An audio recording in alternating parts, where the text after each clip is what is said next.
Hi hello welcome to our channel.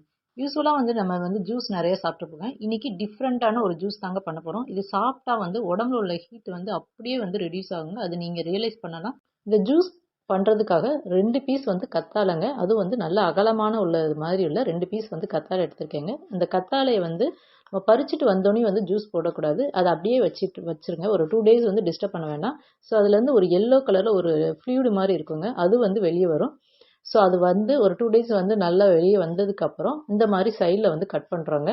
Cut பண்ணிட்டு அந்த சைடில் முள்ளு முள்ளாக இருக்கும். அந்த முள்ளை இது வச்சு நைஃப் வச்சு நம்ம கட் பண்ணால் ஈஸியாக இருக்குங்க. சைடில் கட் பண்ணதுக்கப்புறம் நம்ம என்ன பண்ணுறோம்னா, அந்த நடுவில் கூடி இந்த மாதிரி லைட்டாக நைஃப் வச்சு போடுறோங்க. போட்டு அதை ரெண்டாக 2 பீஸாக இப்போ எரிக்கிறோங்க. அது ரொம்ப ஈஸியாக தான் இருக்கும். நம்ம ஈஸியாக பண்ணிடலாம். யூஸ்வலாக நம்ம கடையில் கத்தாழை ஜூஸ் வாங்கி சாப்பிட்ருப்போம். அதில் லைட்டாக ஒரு மாதிரி ஸ்மெல் அடிக்கிற மாதிரி இருக்கும். ஸோ இந்த மாதிரி கத்தாழை ஜூஸ் நம்ம வீட்டிலே போடும்போது லைட்டாக எந்த ஸ்மெல்லும் இந்த ஒரு கசப்பு தன்மை இல்லாமல் அவ்வளோ சூப்பராக இருக்குங்க. இன்னொன்று கத்தாழைங்கிறது ரொம்ப ஈஸியாக அவைலபிள் ஆகிறது தான்.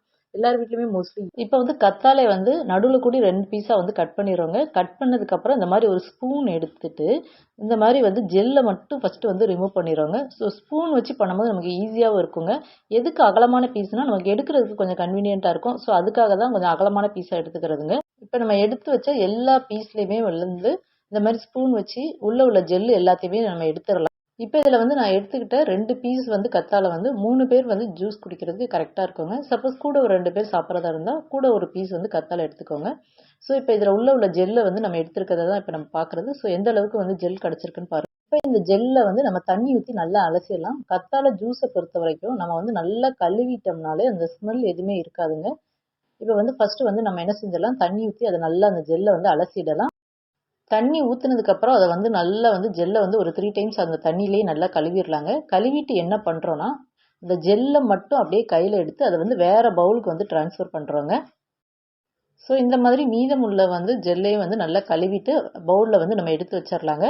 இந்த கத்தாழை பொறுத்தவரையும் ஈஸியாக வளரக்கூடியதுங்க. அதுக்கு தண்ணி ரொம்ப தேவையில்லை. லைட்டாக தண்ணி இருந்தாலே போதும். அதே மாதிரி இந்த கத்தாழைன்னு எடுத்துக்கிட்டோம். இது நிறைய யூஸ் ஆகுதுங்க. நம்ம இந்த ஜெல் எடுத்து ஃபேஸ்க்கு அப்ளை பண்ணலாம். ஃபேஸ் நல்லா க்ளோயிங்காக இருக்கும். ஸோ இப்போ அலசணும்ல, அதே மாதிரி 1 time அலசக்கூடாதுங்க. இதே மாதிரி ஒரு 7 times நல்லா ஜெல்லை நல்லா கழுவிடணுங்க. கழுவிட்டு அந்த தண்ணியை வேஸ்ட் பண்ணாதீங்க. அந்த தண்ணியை என்ன பண்ணால் நம்ம செடிக்கு ஊற்றணுமா, செடி நல்லா வளருங்க. ஸோ அதை என்னன்னா ஒரு பக்கெட்டில் நான் கலெக்ட் பண்ணி வச்சுருக்கேங்க. ஸோ இந்த மாதிரி ஒரு பக்கெட் எடுத்து அந்த பக்கெட்டில் நான் அந்த அலசின தண்ணியை ஊற்றி வைக்கிறேங்க. இப்போ அதே மாதிரி நம்ம செகண்ட் டைம் அலசிடலாங்க. செகண்ட் டைம் அந்த நம்ம ஆல்ரெடி கழுவி வச்சுருந்த ஜெல் எடுத்து போட்டு அதை ஒரு நல்ல 3 times இதுலேயே அந்த தண்ணியிலே கழுவுறோங்க. கழுவிட்டு ஃபஸ்ட் டைம் நம்ம எப்படி கழுவணுமோ அதே மாதிரி அந்த ஜெல்லை நல்லா கழுவுனதுக்கப்புறம் அந்த ஜெல்லை மட்டும் எடுத்து இன்னொரு பவுலில் நம்ம ட்ரான்ஸ்ஃபர் பண்ணிடுறோங்க. ட்ரான்ஸ்ஃபர் பண்ணிவிட்டு அந்த மீதி இருக்க தண்ணியை வேஸ்ட் பண்ணாமல் அதை ஒரு பக்கெட்டில் நம்ம ஊற்றி வச்சிடுறோங்க. இந்த மாதிரி 7 தடவை நல்லா கழுவி எடுத்துக்கோங்க. கழுவி எடுத்துட்டிங்கன்னா அந்த ஜெல்லு நல்லா பியூர் ஆகிடுங்க. அட் த சேம் டைம் அதில் உள்ள ஒரு கசப்பு தன்மை இருக்காதுங்க. ஸோ கத்தாழை பொறுத்த வரைக்கும் நம்ம எந்த அளவுக்கு கழுவி செய்கிறோமோ அந்த அளவுக்கு ஜூஸ் சூப்பராக இருக்குங்க. ஸோ செகண்ட் டைம்ஸ் கழுவுனதுக்கு அப்புறம் அந்த தண்ணியை இந்த மாதிரி பக்கெட்டில் நம்ம இப்போ நம்ம 7 தடவை கழுவியாச்சுங்க. கழுவுனதுக்கப்புறம் அந்த ஜெல்லை பாருங்கள் எந்த அளவுக்கு பியூராக இருக்குன்னு பாருங்கள். ஸோ இந்த அளவுக்கு நல்லா கழுவி இப்போ இந்த ஜூஸ் போடுறதுக்காக கொஞ்சம் தயிர் எடுத்துக்கிறோங்க. தயிர் ஒரு 8 ஸ்பூன் எடுத்துக்கிறோங்க. அதை நான் ஒரு பிளேட்டில் எடுத்து வச்சுருக்கேன். ஃபஸ்ட்டு நம்ம என்ன பண்ணுறோன்னா, நம்ம ஆல்ரெடி கழுவி வச்சுருந்தேன் அந்த கத்தாழை ஜெல்லை மிக்ஸி ஜாரில் போட்டுருவாங்க. போட்டுட்டு இந்த கத்தாழை ஜெல்லை மட்டும் ஃபஸ்ட்டு நல்லா அரைச்சி எடுத்துகிட்டு வந்துடலாம். எடுத்துகிட்டு அதை இந்த மாதிரி ஃபில்ட்ரு யூஸ் பண்ணி ஃபில்ட்ரு பண்ணுறோங்க. இப்போ ஃபஸ்ட்டு நம்ம ஜெல்லை மட்டும் அரைச்சி எடுத்துகிட்டு இந்த மாதிரி ஃபில்ட்ரு யூஸ் பண்ணி ஃபில்ட்ரு பண்ணுறாங்க. அப்போ தயிர் எதுவும் ஆட் பண்ணலைங்க.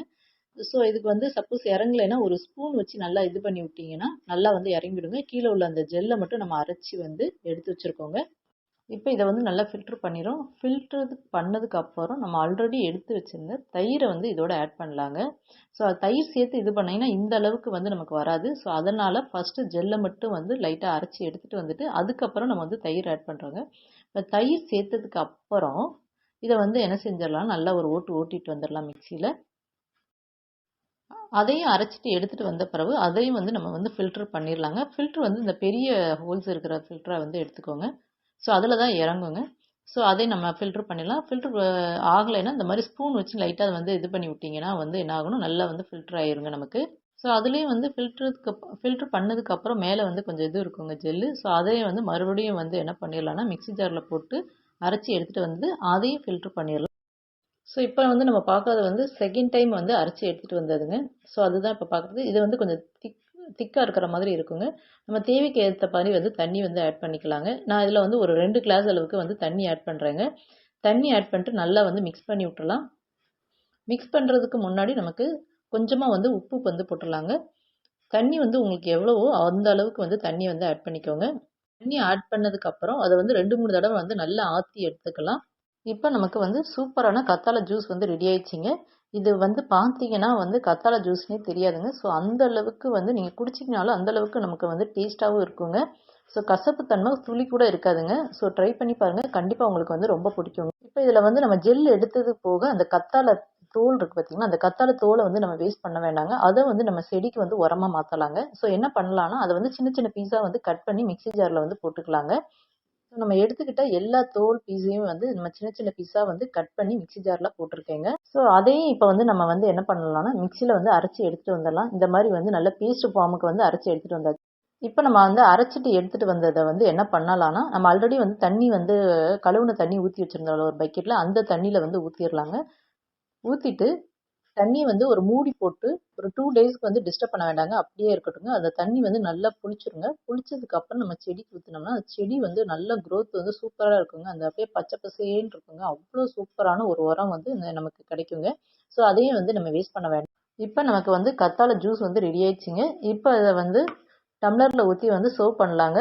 நமக்கு இது பார்த்தா வந்து கத்தாழை ஜூஸானே நம்ப முடியாதுங்க. அந்த அளவுக்கு அப்பியரன்ஸ் கூட நமக்கு இருக்குங்க. ஸோ சூப்பராக இருக்குங்க. நீங்களும் ட்ரை பண்ணி பாருங்கள். கண்டிப்பாக இந்த வீடியோ உங்களுக்கு யூஸ்ஃபுல்லாக இருக்கும்னு நினைக்கிறேன். பிடிச்சிருந்தா இந்த வீடியோக்கு ஒரு லைக் பண்ணுங்கள். முடிஞ்சால் சப்ஸ்கிரைப் பண்ணி சப்போர்ட் பண்ணுங்கள். உங்கள் ஃப்ரெண்ட்ஸ் அண்ட் ரிலேட்டிவ்ஸுக்கு ஷேர் பண்ணுங்கள். Thank you so much.